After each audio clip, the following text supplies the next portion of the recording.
నమస్కారం. ఈరోజు మనం ఆ, ఒక యూట్యూబ్ వీడియో ట్రాన్స్క్రిప్ట్ చూద్దాం. ఇది సత్యయుగం అంటే స్వర్ణయుగం గురించినది. దాదాపు 5000 ఏళ్ల క్రితమట.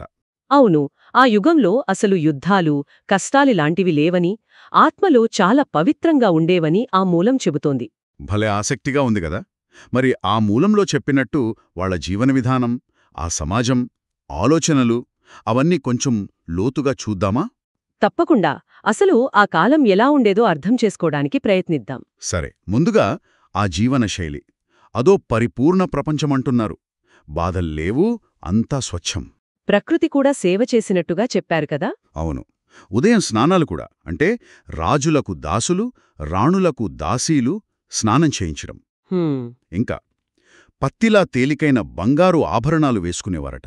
ఆ వర్ణన చూస్తుంటే భవనాలు కూడా బంగారంతో, చంద్రకాంతి పడితే మెరిసే లోహాల్తో ఉండేవట.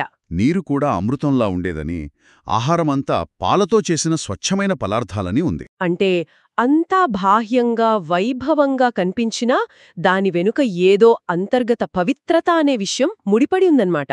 మరి జననం, మరణం వాటి గురించి కూడా ఏదో ప్రత్యేకంగా చెప్పారు కదా. నిజంగా అది చాలా విచిత్రంగా అనిపిస్తోంది. ఆ మూలం ప్రకారం పిల్లలు పుట్టడం అనేది యోగబలంతో, ఒక దివ్య సంకల్పంతో జరిగేదట. యోగ బలంతోనా? అంటే అంటే సాధారణ జననంలా కాకుండా ఆత్మలు చాలా పవిత్రంగా, శక్తివంతంగా జన్మించేవని అనుకోవాలి.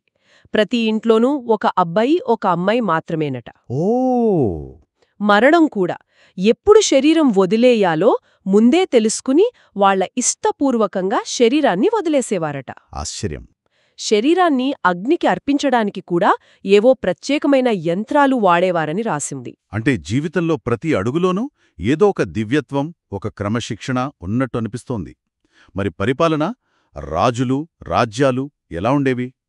8 వంశాలు సామరస్యంగా పాలించాయని ఉంది. అవును.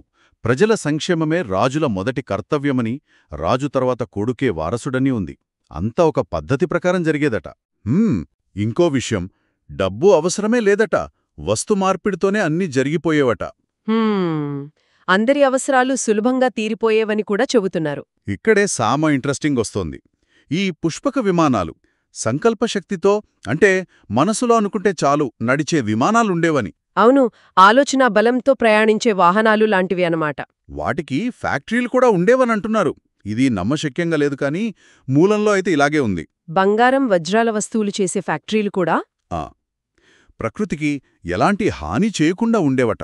దీన్నంతా కలిపి చూస్తే టెక్నాలజీ అనేది కేవలం యంత్రాలతో కాకుండా మనిషి ఆలోచన, యోగశక్తితో ముడిపడి ఉందని తెలుస్తోంది కదా. అవును, ఇప్పటి మన ఆలోచనలకు ఇది చాలా భిన్నం.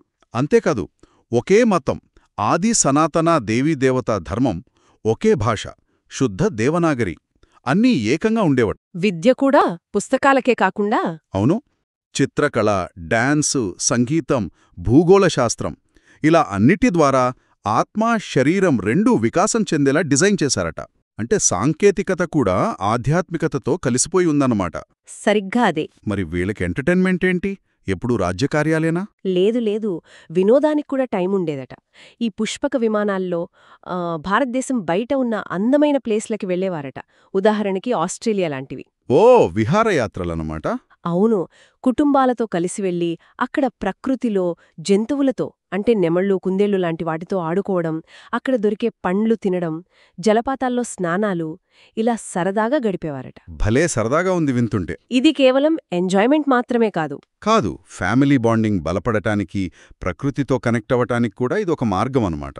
అంటే శాంతి, ఆనందం అనేవి బయటి వస్తువుల నుంచి కాకుండా అవును, లోపలి స్వచ్ఛత, ఆత్మబలం వల్లే వస్తాయని ఆనాటి జీవన విధానం చూపిస్తున్నట్టుగా ఆ మూలం వివరిస్తోంది. బావుంది. కాని దీని లోతైన అర్థమేమై ఉంటుంది? మొత్తానికి ఈ ట్రాన్స్క్రిప్ట్ చెప్పిన సత్యయుగం అంతా పవిత్రంగా, సామరస్యంగా, ప్రకృతితో కలిసి ఒక రకమైన స్పిరిచువల్ టెక్నాలజీతో నడిచిన స్వర్ణకాలంలా ఉంది. అవును, జీవనం, పరిపాలన, టెక్నాలజీ అన్నీ ఒకదానితో ఒకటి ముడిపడి ఒక దివ్యమైన వ్యవస్థలా కనిపిస్తోంది. ఆ మూలం చివర్లో ఒక ప్రశ్నలాంటిది వదిలారు కదా.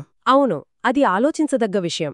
ఇది కేవలం పాత కథ కాదు, మనలో మనం మార్పు తెచ్చుకుంటే భవిష్యత్తులో కూడా ఇలాంటి స్థితిని సాధించవచ్చని ఆ మూలం సూచిస్తున్నట్టు అనిపిస్తోంది. అంటే అంటే ఆ దృష్టితో చూస్తే మన అంతర్గత పవిత్రత మీద దృష్టి పెట్టడం, అది మన ప్రస్తుత జీవితాన్ని ఎలా మార్చగలదు, ఇది మనం ఆలోచించుకోవలసిన విషయం కదా. నిజమే.